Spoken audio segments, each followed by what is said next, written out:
السيناريو اللي انت كتبته على هواك وحاسب فيه كل مشهد بالظبط هيبقى عامل ازاي؟ بتتحول الخطره دي من فكره، تبدا تفكر في اللي انت شفته وخيالك يبدا يوسع. يبقى المدخل اللي هنقوله دلوقتي هو الاخطر على الاطلاق، هو اخطر مدخل عرفه التاريخ في مداخل الشهوه. بعد كده بتحول التفكير لشهوه، تبتدي تشتهي اللي انت شفته ونفسك اللي انت تحصل عليه، وعرفك ان مجرب اللي بيحصل معاك، يعني مش جاي اهبد وأقول اي كلام وخلاص.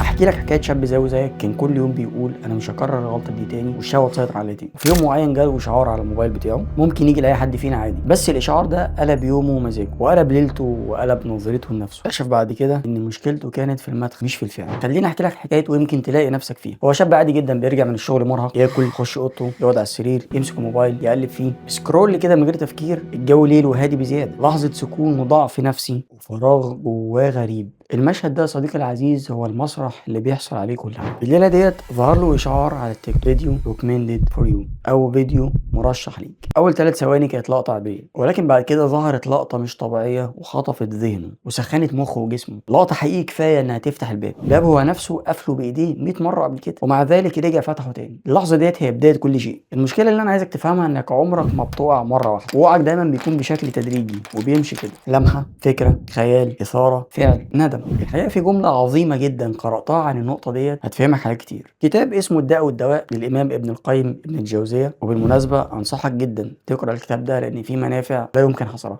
الامام ابن القيم قال في الكتاب جملة عظيمة جدا: النظر أصل عامة الحوادث التي تصيب الإنسان، فإن النظرة تولد خطرة، ثم تولد الخطرة فكرة، ثم تولد الفكرة شهوة، ثم تولد الشهوة إرادة، ثم تقوى الإرادة فتصير عزيمة جازمة، فيقع الفعل ولا بد ما لم يمنع منه مانع. وفي ذلك قيل: الصبر على ألم غض البصر أيسر من الصبر على ألم ما بعده. طبعا احنا مش هنخش في تفسير الكلام اللي انت ممكن تبقى شايفه صعب ولكن هديك نبذة بسيطة جدا عنه. الإمام ابن القيم عايز يقول ببساطة شديدة كده إن النظرة الحرام هي بتكون أكبر مشكلة في حياتك أو أصل للمشاكل اللي في حياتك. خلينا نديك مثال: أنت النهاردة لما تبص على مشهد معين أو مقطع أو بنت ماشية في الشارع، النظرة الأولانية ديت ولدت جواك حاجة اسمها خطرة. الخطرة دي حاجة كده إيه، لما بيجي على بالك حاجة بس لسه ما فكرتش فيها، مجرد بس إن هي جت على بالك، هي دي الخطرة. بعد كده بتتحول الخطرة دي من فكرة، تبدأ تفكر في اللي أنت شفته وخيالك يبدأ يوسع. بعد كده بتحول التفكير لشهوة، تبتدي تشتهي اللي أنت شفته ونفسك اللي انت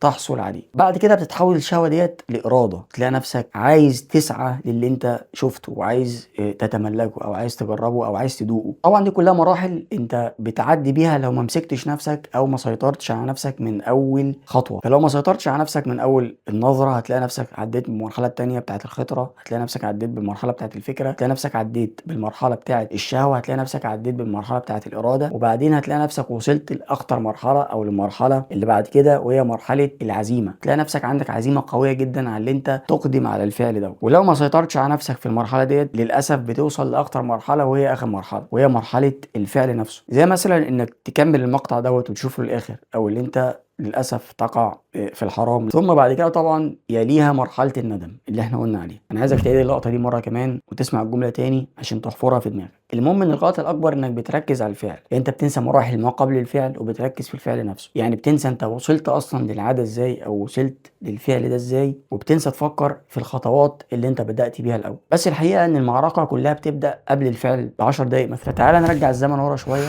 ونبص على المكان اللي الشهوه دخلت منه، ونبدا ونقول اول مدخل، وهو مدخل الملل. الملل ده مش مجرد شعور، الملل بيخليك سهل الانقياد جدا لاي اغراء يطرأ عليك. يعني لما المخ مثلا يحس بفراغ بيبدا فورا يدور على حاجه تونسه وتبسطه، يعني دوبامين سريع. فاهمني طبعا. وللاسف الشهوه هي اسرع دوبامين عرفه الانسان، ويبدا المخ يطلب انه يفرغ الشهوه ديت او يشبعها عن طريق انك تتفرج على بعض المشاهد اللي تثيرك وتحرك مشاعرك وتظبط مزاجك، وبالتالي يبدا يرفع هرمون السعاده جواك. وده باختصار اول مدخل. تاني مدخل هو مدخل الوحده. بص يا صاحبي، الوحده بتلغي اي مقاومه للمخ، بتخلي الحاجات اللي هي ممكن تبقى عاديه تبقى فجاه مغريه. يعني الوحده بتساوي ضعف، فراغ، فضول. وده معلم كوكتيل يكسر اي اراده مهما كانت قويه. انا سمعت زمان مقوله بتقول: المرء قليل بنفسه كثير بإخوان. الحقيقة الجملة دي ليها معنيين في غاية الروعة، وعايزك تركز معايا جدا في المعنيين دول، لأنك لو فهمتهم فعلا هيفرقوا معاك جدا. أول معنى فيها إنك قيمتك قليلة وأنت لوحدك، وقيمتك كبيرة وأنت حوالين حبايبك وصحابك وإخوانك. تاني معنى إن الوقت اللي بتكون فيه لوحدك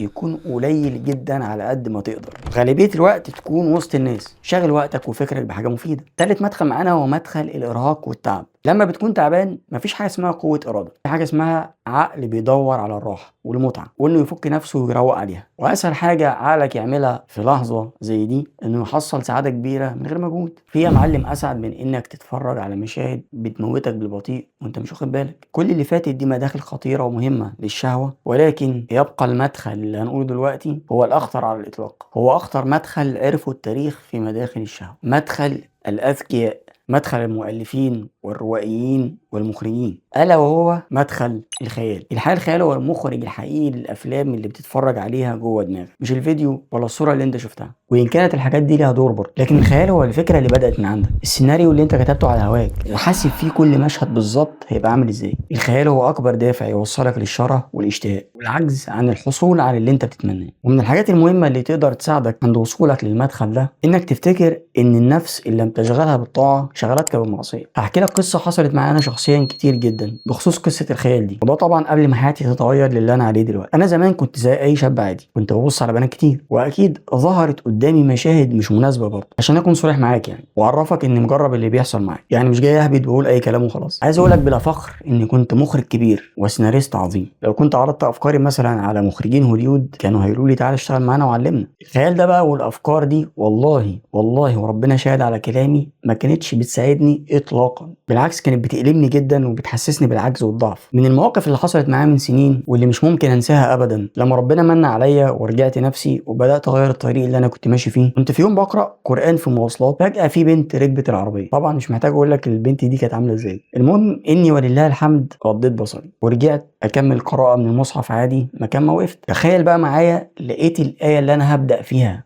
ايه؟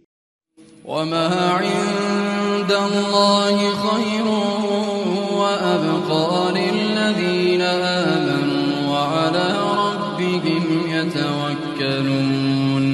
والله العظيم كانت لحظة مهمة جدا في حياتي. صحيح بفكرك لو نسيت تعمل لايك للفيديو واشتراك في القناة، ده لو المحتوى عجبك، وانا هسيبك تفهم الغرض من قصتي ديت بنفسك. خليني افاجئك واقول لك على الصدمة، انت ما عندكش مشكلة مع الشهوة نفسها، انت عندك مشكلة في كيفية التعامل معاها، وانك تدرك ده هو نقطة التحول. وده وصلنا للي احنا نتكلم في الحلول مع بعض. واحد، المواجهة. اول خطوة انك تقفل السيناريو قبل ما يبدأ، مش بعد ما يبدأ ويولع، لان بعد ما يولع انت داخليا بتبقى متأخر. فاول ما تحس بشرارة او فكرة قوم اتحرك، غير وضعك، اقفل الموبايل، اتنطط حتى، المهم انك تكسر التسلسل ده اسمه كسر النمط التقليدي، وهو اقوى سلاح عندك في المرحله دي. الحل التاني هو تحريك الجسم قبل العقل. الحركه بتطفي الرغبه وبتشغل المخ. ما تقولش اسيطر على نفسي وانت ماسك الموبايل وقدامك عالم مليان مغريات، يا صاحبي العقل لوحده هيخسرك. فابدا اتحرك، اتمشى في مكانك، اذكر الله واستعيذ بالله من الشيطان الرجيم بقلب حاضر، افتح كتاب، افتح الشباك، غير الاوضه، اعمل مكالمه. الجسم وحركته دايما بيكونوا اقوى من الخيال. الحل التالت هو بدل المكافاه. المخ بيكون عايز دوبامين، فاديهوله بس في مكان تاني وبطريقه تانيه. تعمل تاسك بسيط، رتب مكتبك، رتب اوضتك، اشرب حاجه ساقعه او حاجه سخنه عادي، العب لك 10 ضغط بدل ما تضربهم. حول مسار الطاقه من سلبي ومدمر الى ايجابي وبناء. الحل الرابع هو مراقبه البدايه قبل النهايه. كل اللي فات بيوصلنا لنقطه اهم، راقب الشراره، راقب لحظة إشعال الفتيل مش الاشتعال ولا انتشار النار. افتكر دايما إن اللي بيوقعك مش الفعل، اللي بيوقعك هو ثانية البداية وقبلها خيالك. الشاب اللي حكيت لك عنه في البداية لما فهم بداياته وعرف المشكلة فين، الموضوع اختلف تماما. ما بقاش بيلوم نفسه ولكن بدأ يفهمها. وانت كمان محتاج تفهم نفسك وتشوف نفسك بطل مش حد ضعيف. ولو الفيديو ده لمس حاجة جواك اكتب لي في الكومنت، مش هقع تاني في الملاح. ويلا دلوقتي سيب لايك للفيديو واشترك في القناة. سلام عليكم.